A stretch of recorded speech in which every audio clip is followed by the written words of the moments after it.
Sığılba dostum başыңды ийбе. Kara bulut bugün erten ketet. Taqdir sınayt birok жеңилбей жүр. Ар bir azap bir günü büter. Sığılba dostum bari aldıda. Kıyınçılık артында жақшылық бар. Бұл күндерді ақырын өтіп кетер. Жарық таңдай açılат асман. Ümitünde hiç kaçan жоғалтпа sen. Жүрегіңді işenimді сақтардайым. Бүгін ыйласаң, ертең күлерсің. Бақыттылы күн келет сөзсіз жаным. Жашоо жолу түз эмес дайыма.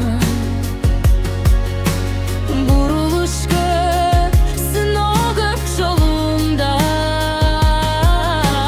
Чыдап бассаң, жеңиш сени күтөт. Нуру жанат үмүттүн соңунда.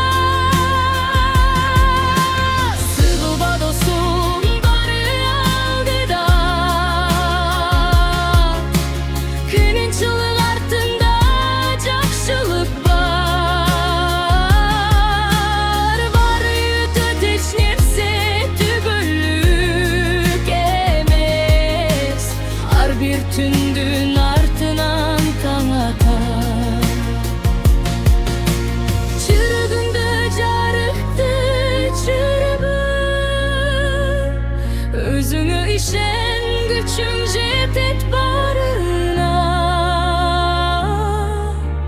Bir gün gelet artka karap жылмайып.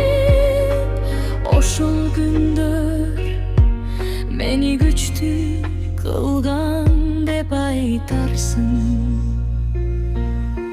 Сыгылба досум бары алдыда. Кыйынчылык артында жақшылық бар. Бары өтөт эч нерсе түгүлүк эмес. Ар бир түндүн артынан таң атар. Жүрөгүңдө жарыкты өчүрбө. Өзүңө ишен, күчүң жетет бары.